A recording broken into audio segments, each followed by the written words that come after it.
Charlie, can we talk to you about Rachel Reeves? Questions about her expenses at a previous job at a bank before she was an MP, talking about her buying handbags and earrings on expenses. Questions too about her CV, her online CV.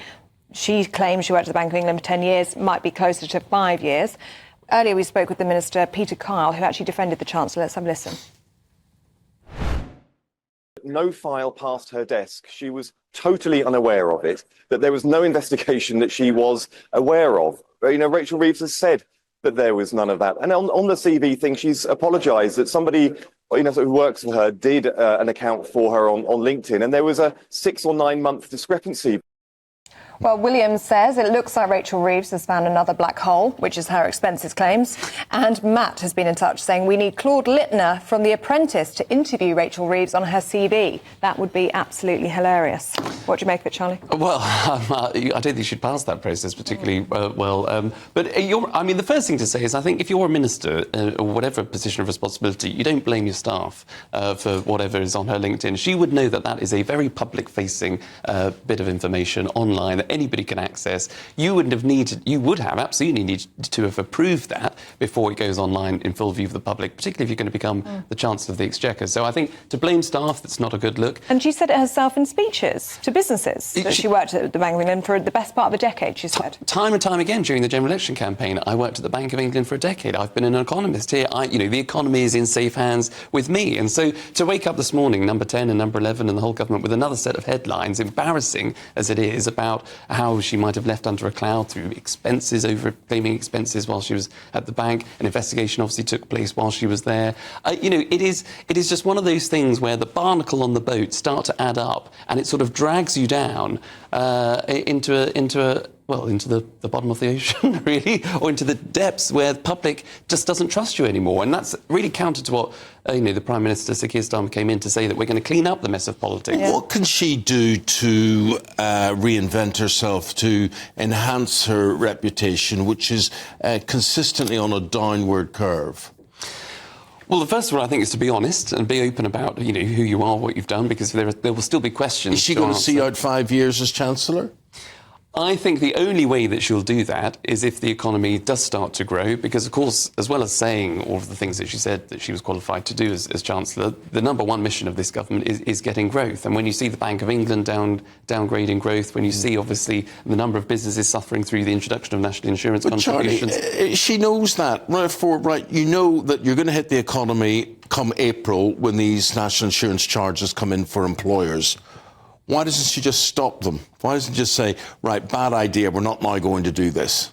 Well, I think that's a very good question. And, she will have to, I think, at April and March, come the next budget, she will have to set out, because I think we're now in recession. I think most economists recognise now that she's talked down the economy so much, saying how terrible it was under the last government. And these tax changes don't even come in till April. The tax changes haven't come in yet, so the lack of confidence in the markets, lack of confidence in business, and so that's why she's now changed tack to try and be more, dare I say it, Donald Trump about it, to try and be more enthusiastic about growth, but it's not working at the minute. So she's on a very, very sticky wicket. I don't think it works to have someone else speak for your right of reply, which she's given us, and it's a spokesperson for Rachel Reeves who said she wasn't aware of the expense investigation, which is fine and I'm sure true and whatever, but she's got to I think she's got to be saying this herself, not a spokesperson, and that her claims that she had signed off in a proper way. She also blamed an administrative error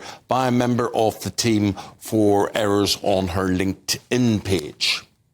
So, should she have said that herself?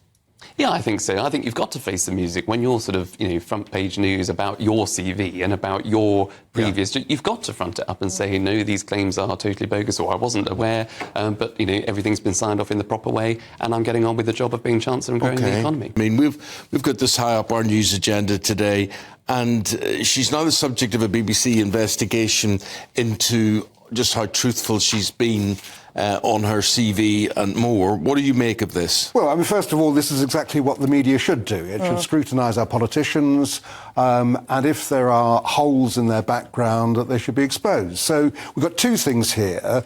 One is the fact that when she was at the Bank of England, she'd said she'd served for nearly 10 years. and it appears to be she served for 6 years. So that was on her CV. Then you got a separate thing when she was at HBOS, where she was claiming expenses for dinners, taxis, handbags, perfume, jewellery, and the allegation is that she shouldn't have been. I think the answer here is that Rachel Reeves actually does have to come clean as to say, right, this is what happened or didn't happen. I think the CV actually one is a bit more serious, in fact, than the expenses one. The expenses one, she says she was never investigated, left on good terms, and it may well be that there was a culture there where that was okay. I think the CV one's a bit more tricky, because if you say, I worked somewhere for 10 years, and you didn't. Not just somewhere, the Bank of England. Yeah, exactly. I do think she has to actually explain where those missing years actually are. Well, she says it's down to her team, and they've made mistakes when they've been updating her LinkedIn. Well, some mistake to make, but it makes her credentials to be Chancellor that more important, and they shouldn't be. Yeah, absolutely. And I think to then sort of shrug your shoulders and say, this is one of my team that's made a mistake, that's the worst kind of answer that you can give. That's not coming clean. That's not saying, let me have a look at it, let me investigate it. You're trying to put the blame on somebody else. See, the thing that gets me, Claire, is I don't look at her and think she's shifty. She looks safe. She looks, she looks conservative in many, many ways, and the sort of image you want as a Chancellor. This sort of really surprises me.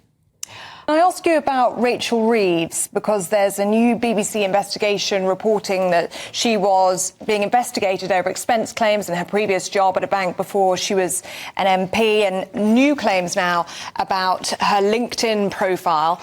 She worked at the Bank of England, it would appear now, for 5.5 years rather than the 10 years that she has previously posted on LinkedIn, and also said in speeches as well.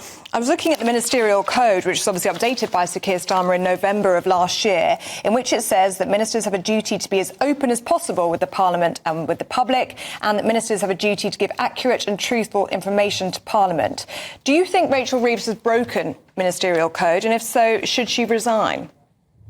Well, look, Rachel Reeves has absolutely got to come clean, not only on her previous CV references, but also on the reporting that's come out about her expenses. You know, this is the Chancellor who is in charge of every pound of taxpayers' money and how it is spent. But yet the BBC quite rightly have been reporting, and indeed others, that the expenses that the Chancellor had previously claimed, previously been involved in before she was MP at HBOS is completely unsatisfactory. There seems to be a murkiness associated with this that needs to be uncovered. And the Chancellor needs to address this head on, because it is deeply concerning that you have got somebody who is in charge of every pound that the taxpayer is spending, but yet there seems to be a huge murkiness associated with previous expense claim, not least her previous CV. So yes, the Ministerial Code does need to be looked at. These are obviously issues that happened before she became an MP,